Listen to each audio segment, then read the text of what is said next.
और वहां पर किसी ईमान वाले ने ईमान वाले का साथ नहीं दिया तो उसको कहेंगे ये लोग ना शरीयत नाफिज कर रहे हैं ना खिलाफत नाफिज कर रहे हैं। ये खुद जो है एक बी टीम बनकर बीजेपी की काम कर रहे हैं और इस बात में कोई छुपी हुई चीज नहीं है, ये कोई इल्जाम नहीं है, ये बातें जाहिर है।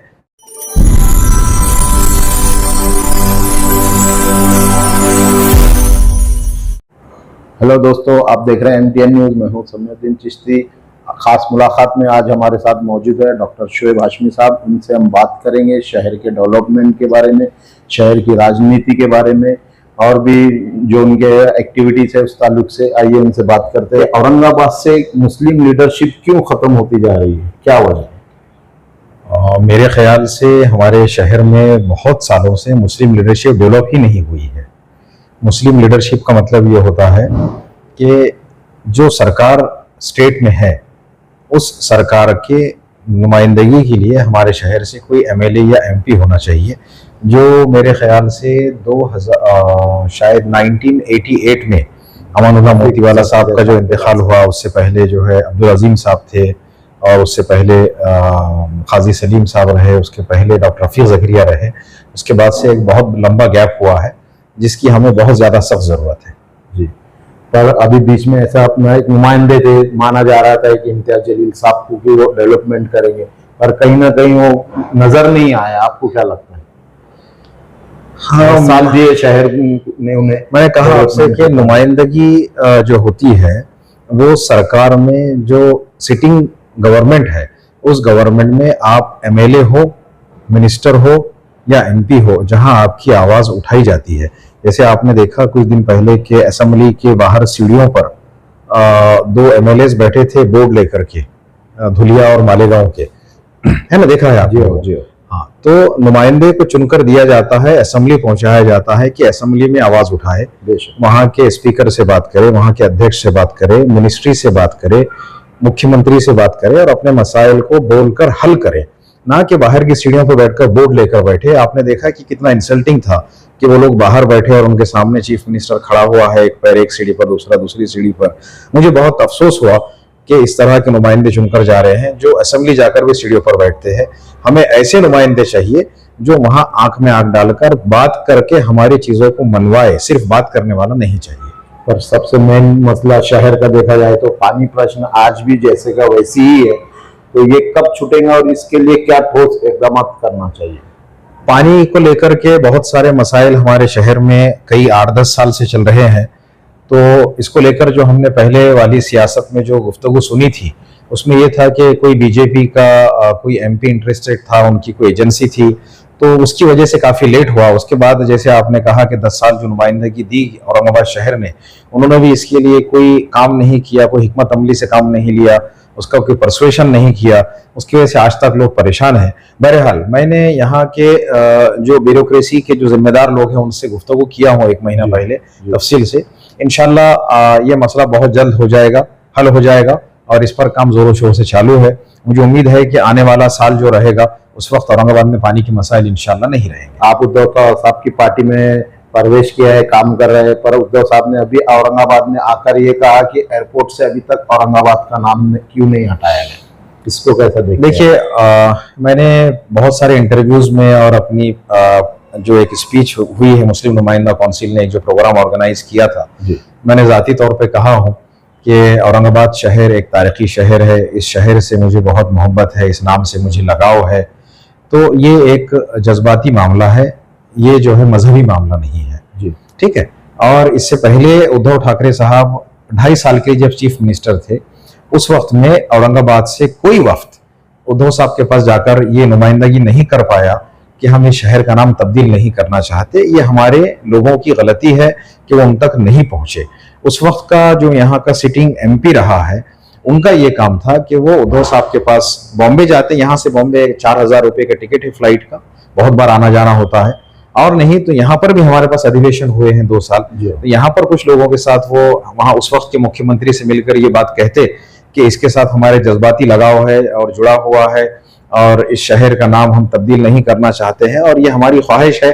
Being an elected representative of member of parliament जब थे आप, उस वक्त आपने ऐसी कोई पहल नहीं की। दूसरी बात यह है कि सिर्फ उस वक्त के मुख्यमंत्री को बार बार कहने के अलावा एक जिम्मेदारी ये भी थी कि आप इंडिया के होम मिनिस्टर को एक लेटर लिखते, वहां रिकॉर्ड में होता कि हम इस शहर का नाम नहीं बदलना चाहते, इस तरह के कोई इकदाम नहीं लिए गए। दरअसल उसी की वजह से, ये इनकी गलतियों की वजह से ये नाम बदला गया है। अभी आपको क्या लगता है कि अपने शहर में जो है प्रश्न रोड का है, रास्तों का है, पानी का है, तो आने वाले विधानसभा इलेक्शन को आप किस तरह से देखते हैं? क्या इस बार मुसलमानों को आपकी पार्टी क्या टिकट देंगी? देखिए, जो बेसिक मसाइल है वो मुसलमान या हिंदू के नहीं होते हैं, वो आवाम के होते हैं। और मैं बहैसियत डॉक्टर, मेरे पास मजहब और जात का तफरीका नहीं होता है। अगर कोई डॉक्टर हिंदू, मुस्लिम या कोई जात में अगर वो कहीं पर ये इसी में रह जाए, तो मुझे नहीं लगता कि वो डॉक्टर है।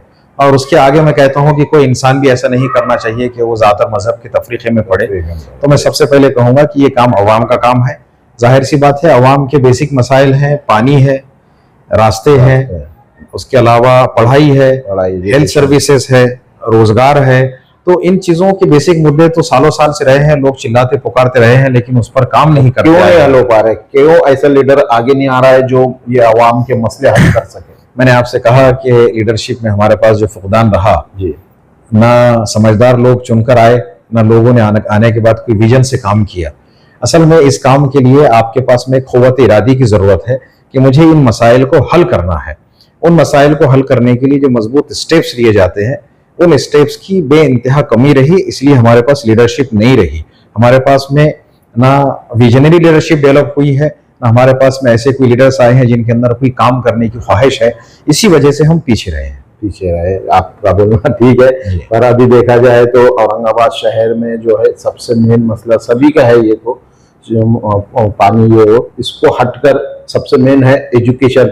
और सबसे इसी को लेकर कुछ दिन पहले से हमारे मुजीब भाई जो है उपोषण के लिए बैठे थे कि मुसलमानों को एजुकेशन में रिजर्वेशन दिया जाए एजुकेशन में। तो उसको कैसे देखते हैं, क्या मिलना चाहिए या कैसा मिलेगा आपके?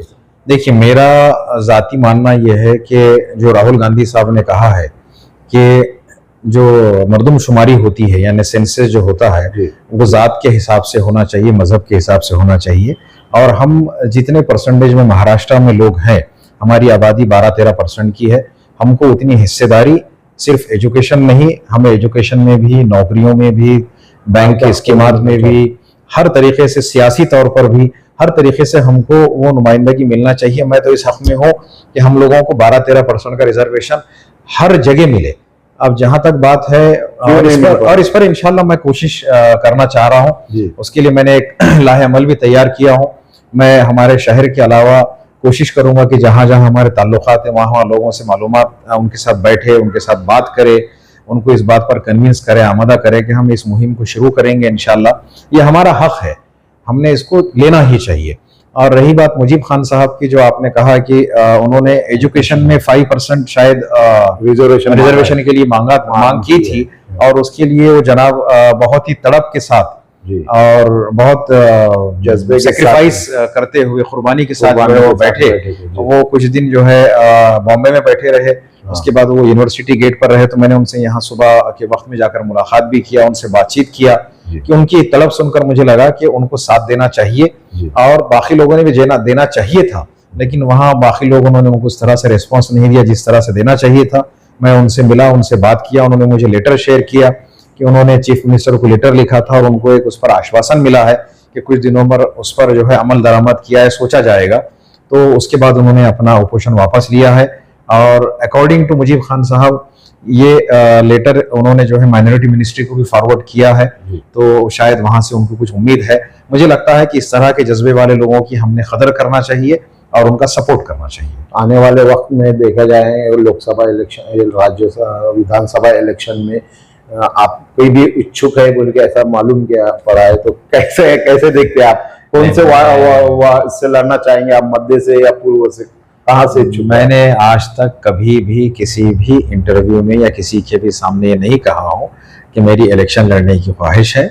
मैं शिवसेना पार्टी इसलिए ज्वाइन किया कि वो एक इंडिया अलायंस, इंडिया ब्लॉक का एक पार्टी है, घटक है, और मेरी ख्वाहिश ये थी कि दो किस्म की सोचें हैं, एक सेकुलर सोच है और एक कम्युनल सोच है। तो कम्युनल सोच जाहिर सी बात है एनडीए है, महायुति है।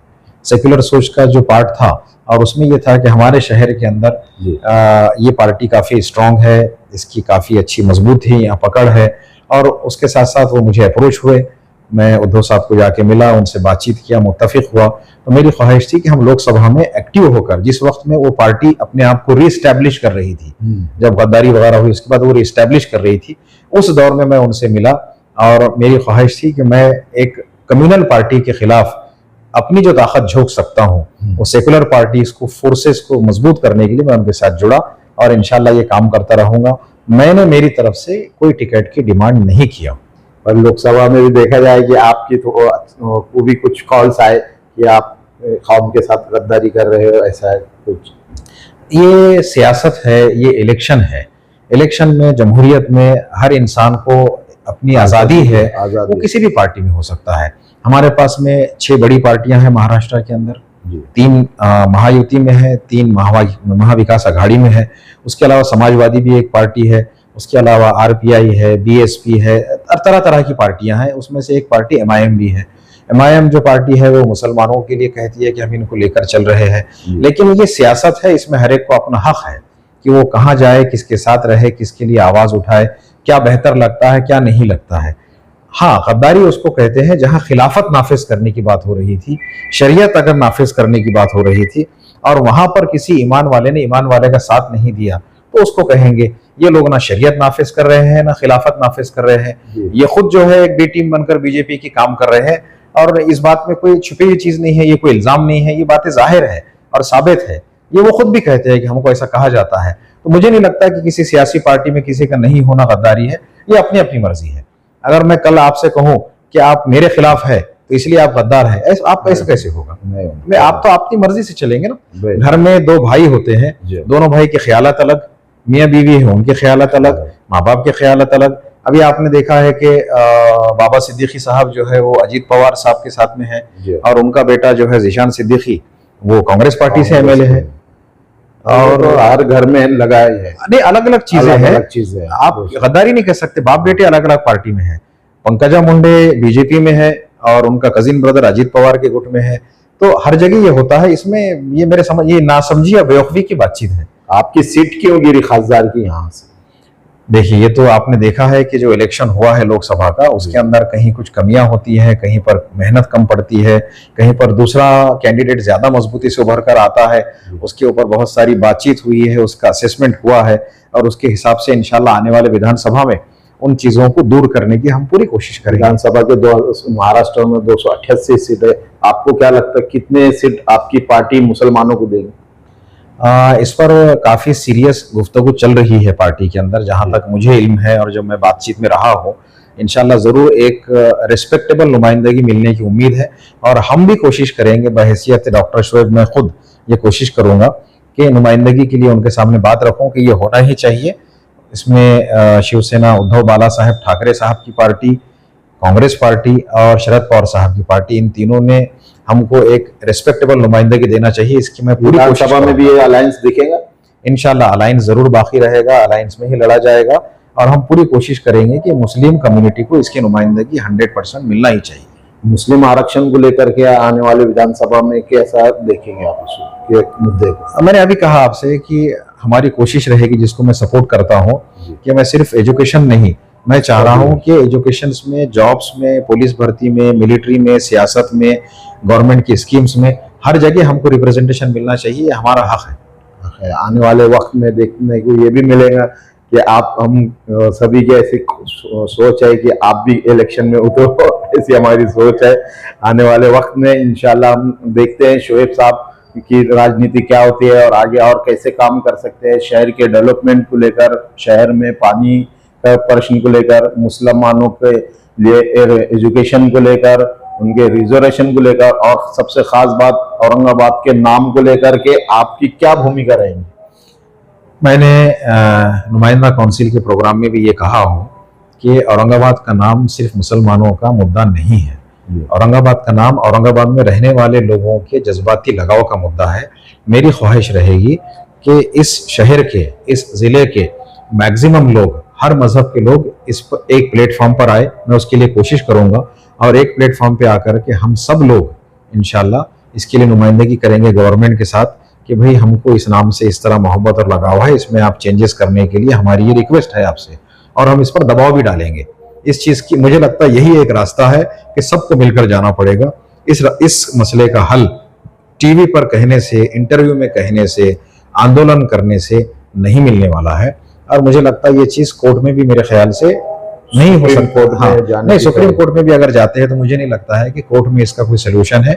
ये नाम असेंबली में चेंज किया गया है, ये नाम असेंबली में ही रीनेमिंग की जा सकती है। अच्छा, इसके जो यानी राइट्स है, वो राइट्स जो है वो असेंबली में राइट्स है, असेंबली से ही इसको। इसके पहले जब औरंगाबाद नाम को चेंज करने की जो एक चीज चली थी 90s में, तब भी इस पर रोक लाने के लिए विलासराव देशमुख साहब उस वक्त के जो मुख्यमंत्री थे, उन्होंने ही इसको रोका था नाम चेंज होने से। ये चीज असेंबली और मुख्यमंत्री ऑफिस से ही रोकी जा सकती है और बदली जा सकती है, रास्ते पर नहीं, इंटरव्यू में नहीं और कोर्ट में नहीं। और आपके ठाकरे साहब ने जब आखिरी बार अपने पद से सीएम के पद से राजीनामा देने से पहले एक बैठक लेकर ये प्रस्ताव पास किया था, क्या कहेंगे? उस वक्त मैं पार्टी में नहीं था, मैंने आपसे अभी कहा, अब मैं पार्टी में हूँ।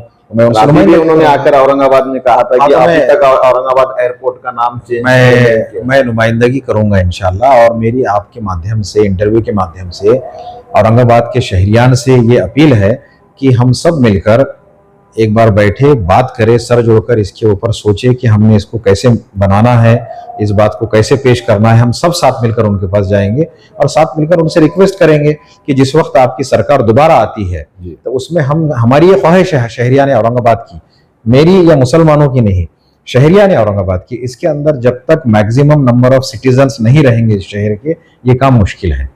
हमको कन्विंस करना पड़ेगा। ये एक लंबी लड़ाई है। ये इस नाम के चेंज करने की मुहिम 1988 से शुरू हुई थी, जो 2022 में पूरी हुई। करेक्ट, आई थिंक 24 साल लगभग चलते रहा वो। अब इसको रीनेम करना है। रीनेम करने के लिए हमको नुमाइंदगी चाहिए, चुने हुए एमएलएज एमपीज भी चाहिए साथ में, और शहरियान भी चाहिए। अपने आम विधानसभा में ज्यादा से ज्यादा फिर उसके लिए मुसलमान आमदार होना चाहिए, ऐसा नहीं लगता आपको? मुसलमान नहीं, मैं कह रहा हूं कि ऐसे एमएलएज और ऐसी नुमाइंदगी जो चाहते हैं ये नाम चेंज हो। आप बार बार इस पर क्यों जोर दे रहे हैं कि मुसलमान ही सिर्फ? मैं आपको नहीं लगता कि औरंगाबाद के हिंदू औरंगाबाद नाम कहते हैं? बहुत से तो अभी तकरीबन लोग कहते हैं। आप इनविटेशन कार्ड्स देखिए, इनविटेशन कार्ड्स देखिए, चाहे इनॉग्रेशन के हो चाहे शादियों, फिलहाल ब्रैकेट में लिखकर आ रहा है। हाँ, तो क्यों लिखा जाता है ब्रैकेट में? क्योंकि गैर मिटा नहीं सकते। नहीं, गैर मुस्लिम लोग यानी जो हिंदू लोग जिनको आप कह रहे हैं वो मुखालिफत कर रहे हैं, ऐसा नहीं है। आप हिंदूज के कार्ड्स देखिएगा हर किस्म के, वहां ब्रैकेट में औरंगाबाद लिखा हुआ है, वो भी ये नाम चाहते हैं। देखिए, ये एक सियासी और जज्बाती मुद्दा है, इसको हम इंटरव्यू में 2 घंटे 4 घंटे भी बात करेंगे तो हल नहीं निकलने वाला। एक जुमला है, किसी भी चीज को हासिल करने के लिए मुस्तकिल और मुसलसिल जद्दोजहद की जरूरत होती है। इस मुद्दे को लेकर हमको गवर्नमेंट के पास नुमाइंदगी की सख्त जरूरत है, जो 10 साल में नहीं हो पाई। इंशाल्लाह हम आगे करने की कोशिश करेंगे। आने वाले विधानसभा में मध्य के से और पूर्व से मुस्लिम सीट निकल सकती, क्या उसके लिए आप मुस्लिम नुमाइंदा देने के लिए कोशिश करेंगे? 100% इस पर बात करेंगे, और मैं बात कर चुका हूँ, इस पर मैं बात कर चुका हूँ और इसके आगे भी इंशाल्लाह करता रहूंगा। अब फाइनल लेकिन डिसीजन जो लेने वाले लोग हैं वो डिसीजन लेंगे। अगर इंशाल्लाह फेवर में डिसीजन आता है तो उसकी पूरी कोशिश, पूरी ताकत के साथ हम लड़ाई लड़ेंगे, और खुदा ना खास्ता नहीं आता है तो उस वक्त उस तरह का लाहे अमल इख्तियार करेंगे जो भी हो। तो ये थे हमारे साथ डॉक्टर शोएब हाशमी साहब, जिनसे हमने चर्चा की खास मुलाकात में, और भी उनसे हम आगे बात करेंगे। नए जैसे विधानसभा इलेक्शन शुरू होते हैं, देखते हैं क्या मुस्लिम्स को यहाँ से विधानसभा के टिकट मिलते हैं, और कैसे औरंगाबाद का नाम बचा सकते हैं, कैसे मुसलमानों को रिजर्वेशन दिला सकते हैं, कैसे एजुकेशन यहाँ से बढ़ सकता है, डेवलपमेंट हो सकता है मुसलमानों का। इस तरह से और भी उनसे हम बात करते रहेंगे, आगे अपडेट देते रहेंगे। आप देखते रहिए MTN न्यूज़।